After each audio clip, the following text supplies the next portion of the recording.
Morning news and hair oil సమర్పిస్తున్న business breakfast షోకి స్వాగతం.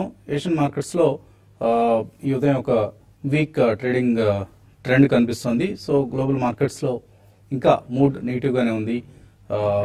జియో పొలిటికల్ కన్సర్న్స్ అంతకంతకు ఎక్కువ అవుతున్నాయి. సో ఈ నేపథ్యంలో especially Hang Seng is the one index that is so weak, almost 400 points పైగా నష్టంతో ట్రేడ్ అవుతుంది. ఎస్టెక్స్ నిఫ్టీ కూడా 9880. సో వీక్ ఓపెనింగ్ ను ఇండికేట్ చేస్తుంది. 467 పాయింట్ల నష్టంతో హ్యాంగ్సెంగ్ ట్రేడ్ అవుతోంది. So Korean geo political tensions ప్రస్తుతం లైమ్ లైట్ లో ఉన్నాయి. సో అమెరికా అధ్యక్షుడు అలాగే కొరియా అధినేతకు మధ్య మాటల యుద్ధం ప్రస్తుతానికి కొనసాగుతోంది. దీని ప్రభావం ఏషియన్ మార్కెట్స్ మీద స్పష్టంగా కనిపిస్తుంది. మనకు డాలర్ వీక్ గా ఉంది, అలాగే గోల్డ్ స్ట్రాంగ్ అవుతోంది. జియో పొలిటికల్ టెన్షన్స్ ఎక్కువ ఉన్నప్పుడల్లా గోల్డ్ స్ట్రెంగ్త్ పుంజుకోవడం అనేది మనం చూస్తూ ఉంటాం. ఆల్మోస్ట్ 2 months హై దగ్గర ఉంది. అలాగే ప్లాటినం మరొక ప్రెషస్ మెటల్, ఇది కూడా 3.5 months హై దగ్గర ఉండడం చూస్తున్నాం. అండ్ క్రూడ్ ప్రైసెస్ కూడా స్ట్రాంగ్ గానే ట్రేడ్ అవుతున్నాయి. సో ఇది మనకు గ్లోబల్ గా కనిపిస్తున్న ఒక రిస్క్ ఆఫ్ మూడ్. ఈ నేపథ్యంలో ఇండియన్ మార్కెట్స్ కూడా వీక్ గా ప్రారంభం కాబోతున్నాయి. ఎస్ఎక్స్ నిఫ్టీ ఇండికేట్ చేస్తుంది ఒక 35-40 పాయింట్ల నష్టాన్ని.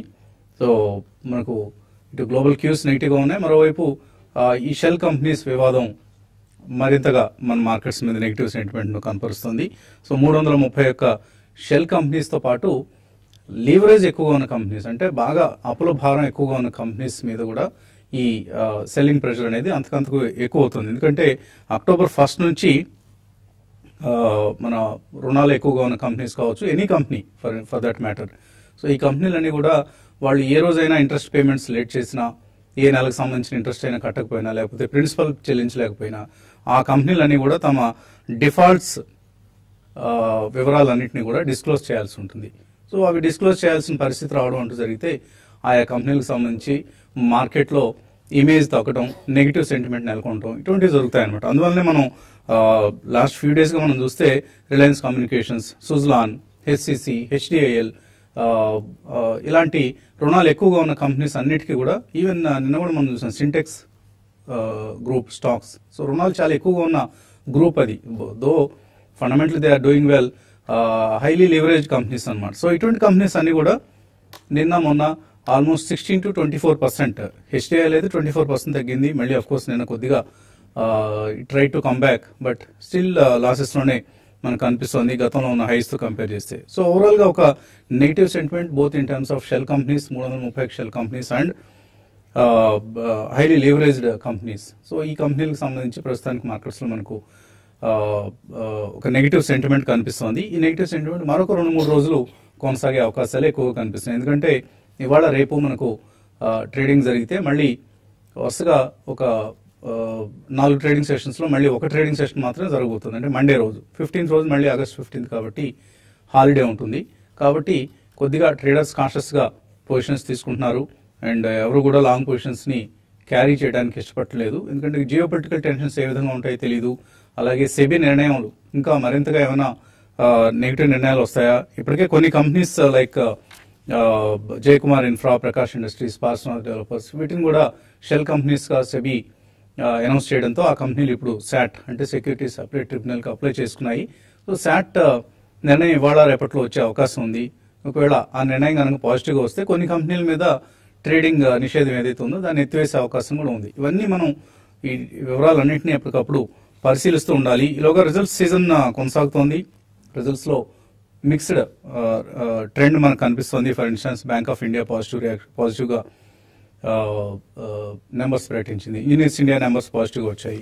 అలాగే నిన్న మొన్న మనం జేఎస్పీఎల్ నెంబర్స్ చాలా పాజిటివ్ గా వచ్చాయి. కాకపోతే టాటా మోటార్స్ చాలా స్ట్రాంగ్, సివియర్ డిసప్పాయింట్మెంట్ అని చెప్పుకోవచ్చు మనం. వీక్ హెచ్సివి డిమాండ్ లోకల్ గా మనం డొమెస్టిక్ మార్కెట్ లో చూడటంతో పాటు జేఎల్ఆర్ మార్జిన్స్ చాలా మల్టీ క్వార్టర్ లోస్ దగ్గర వచ్చాయి. సో జేఎల్ఆర్ మార్జిన్స్ అంత ముందు 12.6% ఉంటే 7.9% పడిపోయి almost 4% drop, more than 4% drop అనమాట. సో దీని ప్రభావం ఆ స్టాక్ మీద ఇప్పుడు డౌన్ గ్రేడ్ చేస్తున్నాయి బ్రోకింగ్ కంపెనీస్ అన్ని కూడా.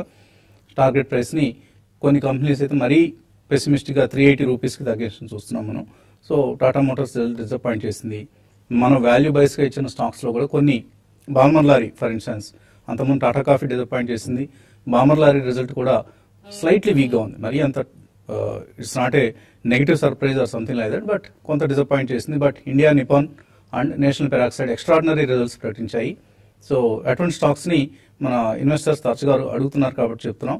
అటువంటి స్టాక్స్ని buy at every decline, but Balmer Lawrie లాంటి స్టాక్స్ మాత్రం కొద్దిగా maybe let's wait and watch. Next క్వార్టర్కి మళ్ళీ పెర్ఫార్మెన్స్ పుంజుకుంటుందని నమ్మకం కలిగినప్పుడే కొనుక్కోవడం మంచిది. అదర్వైజ్ ప్రస్తుతానికి stay invested, don't panic about these companies.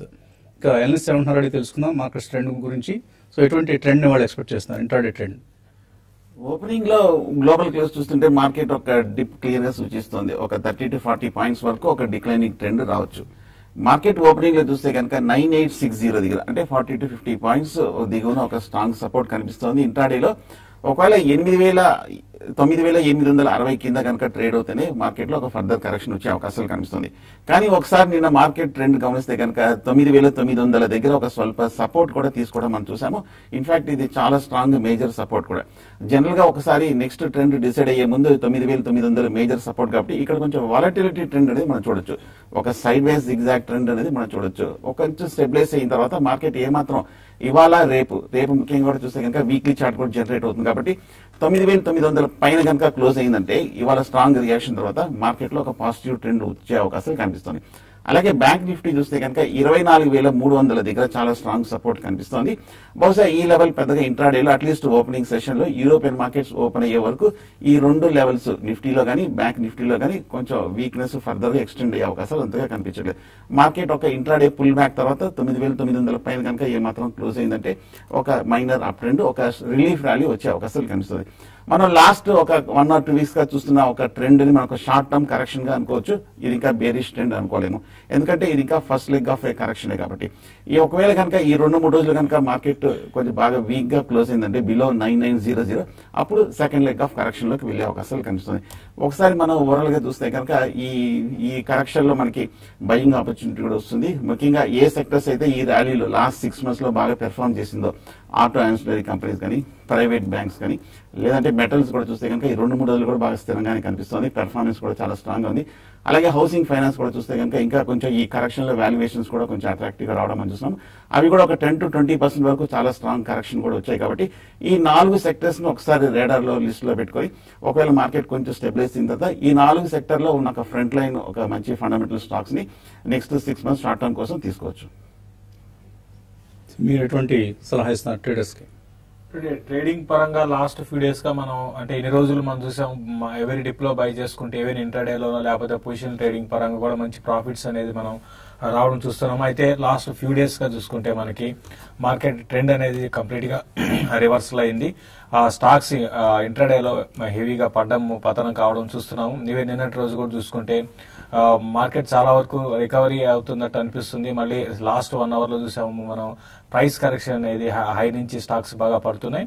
కాబట్టి ఇక్కడ కొంచెం మార్కెట్స్ లో ఇదే విధమైన ట్రెండ్ కొన్ని రోజులు ఉండే అవకాశం ఉంది. ఈ జియో పొలిటికల్ టెన్షన్స్ తర్వాత మనకి డొమెస్టిక్ ఉన్న ఈ షెల్ కంపెనీ ఇష్యూ దీని వల్ల ఏంటంటే కొంచెం సెంటిమెంట్ అనేది నెగిటివ్ అయింది. అయితే ఎఫ్ఐఎస్ నుంచి అంత నెగిటివ్ సెల్లింగ్ అయితే ఫ్యూచర్ అండ్ ఆప్షన్స్ లో మనకు కనపడలేదు. ఇంకా చెప్పాలంటే వాళ్ళు నిన్నటి రోజు కూడా బై ఉన్నారు, అంటే లోయర్ లెవెల్స్ లో వాళ్ళు పొజిషన్స్ ని బై చేస్తున్నారు. అయితే అట్ ద సేమ్ టైం ఎక్కువగా లాంగ్స్ ఉండడం కారణంగా ఏంటంటే ఒక మార్కెట్ ఒక డిప్ వచ్చింది కాబట్టి ఇక్కడ నుంచి మరింత డిప్ కూడా రావచ్చు. స్టాక్ స్పెసిఫిక్ కరెక్షన్ అనేది రావడానికి అవకాశం ఉంది. అయితే pharma stocks last few days గా హెవీగా కరెక్ట్ అవుతూ వస్తున్నాయి. కొంచెం ఈ లెవెల్లో కొన్ని సెలెక్టెడ్ ఫార్మా స్టాక్స్ ఆగడానికి అవకాశం ఉంది. అట్లనే అంటే పొజిషనల్ ట్రేడింగ్ వద్దని చెప్తాను. ఏదైనా కొనాలనుకుంటే మాత్రం ఇంట్రాడే కోసమే కొనేసి అదే రోజు సెల్ చేయమని చెప్తాను, అంటే పొజిషన్ క్యారీ చేయకుండా. తర్వాత హై బీటా స్టాక్స్ అన్ని కూడా చాలా హెవీగా పతనం కావడం చూస్తున్నాము. ఇక్కడ నుంచి ఏంటంటే ఎవరి ర్యాలీలో హై బీటా స్టాక్స్ ని సెల్ చేయమంటాను. ఈ రోజు విషయానికి వస్తే భారత్ ఫైనాన్షియల్ ఇది లాస్ట్ ఫ్యూ డేస్ గా బాగా స్ట్రాంగ్ ఉండి నిన్నటి రోజు కొంచెం బ్రేక్ డౌన్ వచ్చింది. కాబట్టి దీన్ని ఎవరి ర్యాలీలో ఇంట్రాడే కోసం సెల్ చేయమంటాను. అదేవిధంగా వేదాంత ఒకటి కూడా చూసుకుంటే, అంటే వేదాంత టెక్నికల్ గా చాలా స్ట్రాంగ్ ఉంది. అయితే లాస్ట్ ఫ్యూ డేస్ గా దీంట్లో షార్ట్ కవరింగ్ అనేది కనపడింది, కాబట్టి ఇక్కడ లాంగ్ సేమ్ ఉన్నాయి. ఈ రోజు లాంగ్ అండ్ వైండింగ్ వేదాంతలో రావడానికి అవకాశం ఉంది, దాన్ని సెల్ చేయమని చెప్తాను. బయింగ్ విషయానికి వస్తే లోయర్ లెవెల్స్ లో జీ ఎంటర్టైన్మెంట్ బై చేసుకోవచ్చు. అదేవిధంగా అరవింద్ ఒకటి మంచి రిజల్ట్ తర్వాత ఈ స్టాకు 380 పైకి వెళ్ళి మళ్ళీ ఇప్పుడు 376 అక్కడ ట్రేడ్ అవుతుంది. డిప్ వచ్చినప్పుడు అరవింద్ని బై చేయమంటాను. బ్యాంక్స్ లో ఇంకా సెల్లింగ్ అనేది కూడా ఈ రోజు కూడా కొనసాగవచ్చు. తర్వాత ఐటీ కంపెనీస్ లో కొంచెం ఆగడానికి అవకాశం ఉంది. ఏదైనా కూడా నిఫ్టీకి చూసుకుంటే 99920 ఆ లెవెల్ కూడా బ్రేక్ అయింది, కాబట్టి ఇంకా 98240 దాకా నిఫ్టీ రానున్న రోజుల్లో రావడానికి అవకాశం ఉంది. అదేవిధంగా బ్యాంక్ నిఫ్టీ కూడా చాలా వీక్ గా ఉంది. ఉన్న వాటిలో బ్యాంక్ నిఫ్టీని సెల్ అండ్ ర్యాలీస్ అని చెప్తాను. ఈ రోజు క్లోజింగ్ కూడా మార్కెట్స్ వీక్ గానే క్లోజ్ అయ్యే అవకాశాలు కనపడుతున్నాయి. ఓకే అండి, కాలర్స్ లైన్ ఉన్నారు. మొదటి కాలర్ నెల్లూరు నుంచి Sudheer. Hello, good morning sir. Morning అండి, అడగండి సార్. అది గ్రాఫైట్ ఇండియా గురించి తెలుసుకోవాలనుకుంటున్నాను. గ్రాఫైట్ ఇండియా కొన్నారా? ఏ రేట్లో కొన్నారు మీరు? కొన్నాను సార్, 220లో కొన్నాను సార్, 100 క్వాంటిటీ. ఏం చేయాలి గ్రాఫైట్ ఇండియా తర్వాత ఇంకొక 2 స్టాక్స్ ఏమన్నా నాకు మంచి స్టాక్స్ రికమెండ్ చేయండి. ముందుగా గ్రాఫైట్ ఇండియా పరిస్థితి ఏంటి? గ్రాఫైట్ ఇండియా లాస్ట్ 6 months గా చూస్తే కనుక మొన్న జనవరిలో బిగిన్ అయిన ర్యాలీలో చూస్తే కనుక 70-80 రూపాయల దగ్గర నుంచి 250-240 రూపాయల వరకు పెరుగుతూ వచ్చింది. టెక్నికల్ గా చూస్తే కనుక చాలా బులిష్ గా కనిపిస్తోంది. లాస్ట్ ఒక 1 or 2 weeks గా మార్కెట్ రియాక్షన్ లో కూడా చూస్తే కనుక గ్రాఫైట్ ఇండియా చాలా స్ట్రాంగ్ గా పెర్ఫార్మెన్స్ చూసాము. ఫండమెంటల్ గా చూస్తే కనుక చాలా స్ట్రాంగ్ గా కనిపిస్తోంది. మొన్న జూన్ క్వార్టర్ రిజల్ట్ స్లైట్ గా డిసప్పాయింట్ చేసినా కూడా ప్రీవియస్ క్వార్టర్ తో పోలిస్తే, బట్ ఓవరాల్ గా చూస్తే కనుక ఈక్విటీ తక్కువే, బట్ ఓవరాల్ గా చాలా స్ట్రాంగ్ ఫైనాన్షియల్స్ ఉన్న కంపెనీ. తీసుకున్నారు కాబట్టి ప్రస్తుతానికి హోల్డ్ చేయండి. లాంగ్ టర్మ్ అయితే మటుకు స్ట్రాంగ్ గా పెర్ఫార్మ్ చేసే అవకాశాలు కనిపిస్తుంది. షార్ట్ టర్మ్ లో మటుకు 240-250 దగ్గర ఒక చిన్న టాప్ ఏర్పడింది, ఓవర్ బాట్ పొజిషన్ ఉంది. కాబట్టి షార్ట్ టర్మ్ అయితే కరెంట్ లెవెల్ 240 దగ్గర ప్రాఫిట్ బుక్ చేసి ఒక కరెక్షన్ ఒక 200 లెవెల్స్ వస్తే కనుక మళ్ళీ తీసుకోవచ్చు లాంగ్ టర్మ్ కోసం. తర్వాత గుంటూరు నుంచి ఆనంద్ లైన్ ఉన్నారు. హలో, అడగండి ఆనంద్. సార్, నా దగ్గర కర్ణాటక బ్యాంక్ హోల్డింగ్స్ ఉన్నాయి సార్, ప్లస్ ఎల్ఎన్టీ ఫైనాన్స్ కూడా ఉన్నాయి. అది లాంగ్ టర్మ్ కి హోల్డ్ చేయొచ్చా? ఇంకొకటి ఓరియంట్ పేపర్స్ ఉన్నాయి సార్. రెండు ఏం చేయాలి? మీరు కర్ణాటక బ్యాంకు, ఓరియంట్ పేపర్ అన్ని కూడా మంచి స్టాక్స్ అండి. ఈవెన్ ఎల్ఎన్టీ ఫైనాన్స్, మీ స్టాక్ సెలెక్షన్ అంతా బాగుంది. అన్ని కూడా మీరు లాంగ్ టర్మ్ ఇన్వెస్ట్మెంట్ కోసం హోల్డ్ చేయండి. అయితే Karnataka bank short term trend మాత్రం కొంచెం వీక్నెస్ అనేది కర్ణాటక బ్యాంక్ లో, అంటే ఈ రోజు అని కాదు, లాస్ట్ ఫ్యూ డేస్ అని కాదు, దానికి ముందు కూడా కొంత వీక్నెస్ ఉంది. కాబట్టి ఈ వీక్నెస్ అనేది కొనసాగే అవకాశం ఉంది. 140 ఆ లెవెల్ గానీ కట్ అయిందంటే 128 కూడా రావచ్చు. బట్ ఇన్వెస్ట్మెంట్ కి మాత్రం కర్ణాటక బ్యాంక్ ని హోల్డ్ చేయండి. ఎల్ఎన్టీ ఫైనాన్స్ ఈ మధ్య కాలంలో మంచి ర్యాలీ చూసాము, దీన్ని కూడా ఇన్వెస్ట్మెంట్ కి హోల్డ్ చేయండి. ఓరియంట్ బ్యాంక్ కూడా మంచిదండి. అయితే ఉన్న వాటిలో మాత్రం కొంచెం కర్ణాటక బ్యాంక్ ఒకటి కొంత వీక్ గా ఉందండి మీ 3 స్టాక్స్ లో. Okay, so splendid metal products ఈ కంపెనీ 2010లో 43 రూపాయలు ఉంది, ఇప్పుడు ₹76 ఉంది. ఈ కంపెనీ అసలు పేరేంటి? Splendid metal products limited. ఏంటి కంపెనీ అసలు పేరు? చెప్పిన వాళ్ళకి చిన్న ప్రైజ్. బ్రేక్ తర్వాత మేబీ మెయిల్స్ రూపంలో కాల్స్ చేసినప్పుడు కూడా మీ జవాబు చెప్పండి, చిన్న బహుమతి గెలుచుకోండి. Splendid metal products. చిన్న బ్రేక్ తీస్తున్నా ఇప్పుడు.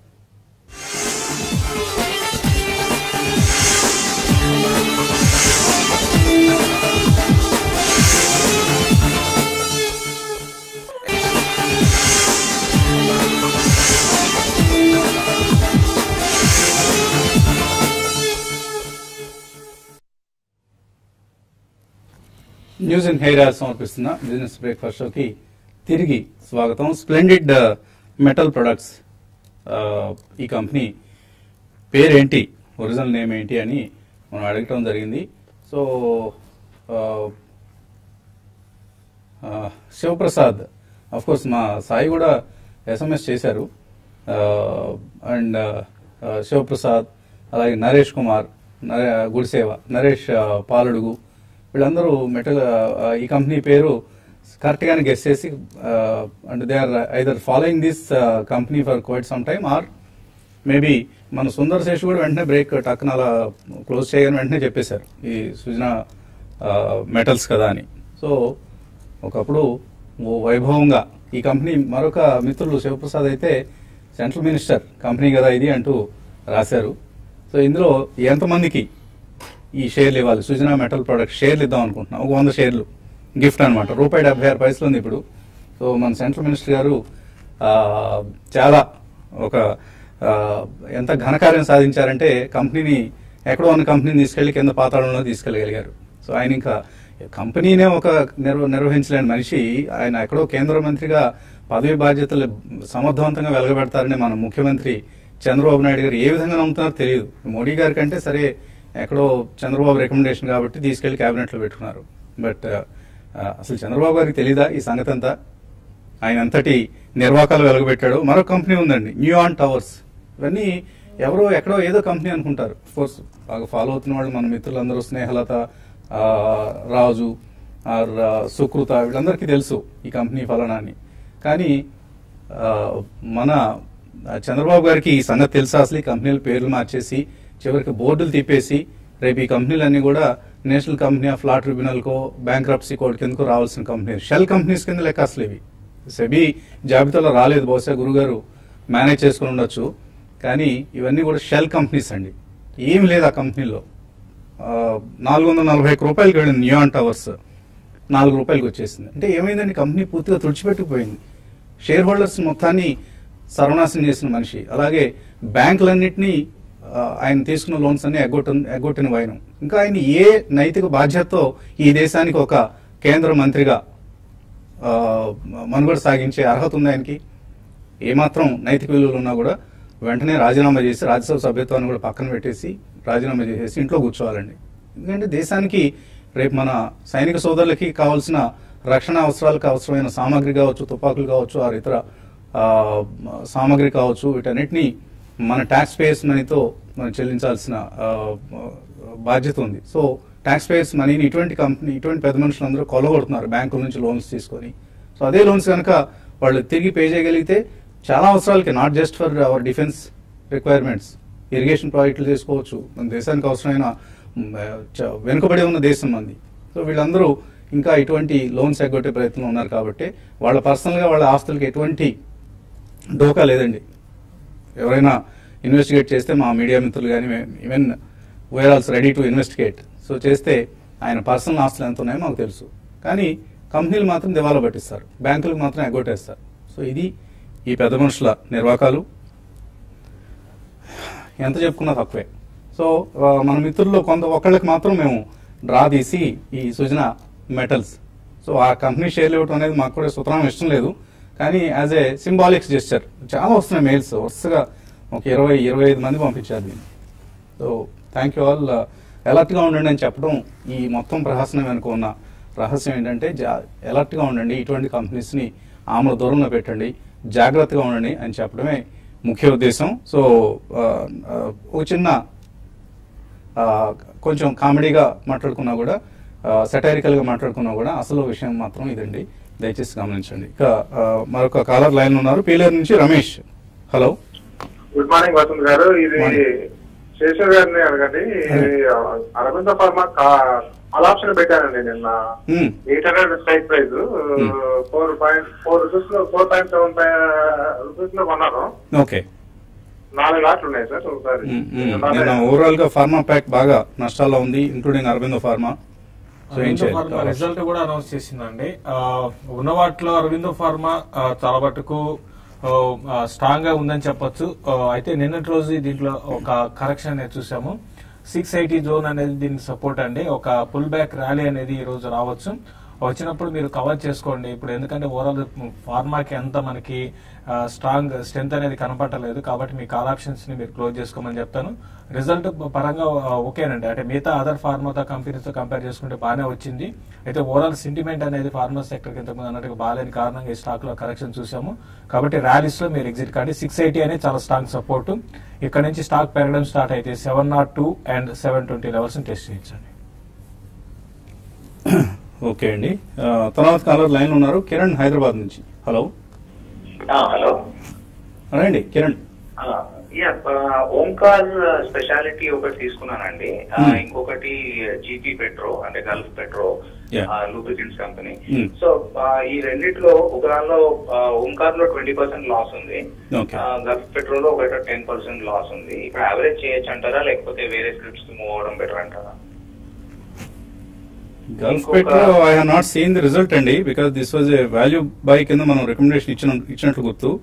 సో గల్ఫ్ పెట్రో ఒకసారి మీకు రిజల్ట్ చూసిన తర్వాత మనం మాట్లాడుకుంటే బాగుంటుంది. ఓంకార్ స్పెషాలిటీ పరిస్థితి ఏంటి?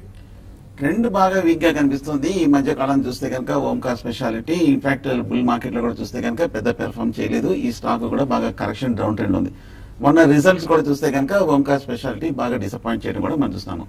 రెండో స్టాక్ జీపీ పెట్రోలియం అయితే కనుక ట్రెండ్ బాగా బులిష్ గానే కనిపిస్తుంది. బట్ ఫైనాన్షియల్ గా చూస్తే కనుక అంత స్ట్రాంగ్ గా లేదు, పర్వాలేదు, రీజనబుల్ గానే ఉంది. కానీ టెక్నికల్ గా 100 రూపీస్ దగ్గర కొంచెం రెసిస్టెన్స్ ఉంది కాబట్టి ఈ లెవెల్లో కొంచెం ఆగే అవకాశాలు కనిపిస్తుంది.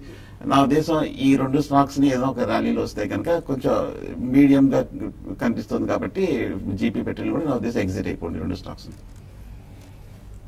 ఓకే అండి, ఇంకా వస్తూనే ఉన్నాయి మనకు సుజనా మెటల్స్. మరొక యువ మంత్రి గారు చెప్తారు, మా ముఖ్యమంత్రి గారు, సింహాలు అయ్యా మీరు అందరూ సింహాలు, పులులు, ఏనుగులు, ఇంకా పెద్ద పెద్ద జంతువులు, పెద్ద పెద్ద వాళ్ళు కావచ్చు, మేము మాత్రం లేళ్లు, కుందేళ్లు, ఇంకా అంతకంటే ఏమైనా ఉడతలు, ఇలాంటి చిన్న చిన్న ప్రాణులు. సో మమ్మల్ని కాదు, దయచేసి మా బాధలు కూడా పట్టించుకోండి, మీరు చక్కగా మీ గేమ్ మీరు ఆడుకోండి. సింహాలు, పులులు, ఏనుగులు, కుంభస్థలాలు పగలగొట్టుకోండి, మాకేమీ అభ్యంతరం లేదు. బట్ మా కష్టాలు మాత్రం గట్టెక్కించండి మహాప్రభు. సో కేంద్ర మంత్రులు, మన ముఖ్యమంత్రులు, ఇది ఇలాగా వీళ్ళ ప్రహసనాలు కొనసాగుతున్న తరుణం ఇది. మనం మాత్రం మన కార్యక్రమాన్ని ఇక్కడితో ముగించి యూట్యూబ్ ప్రసారాల్లో కలుసుకున్నాం. Keep watching TV5.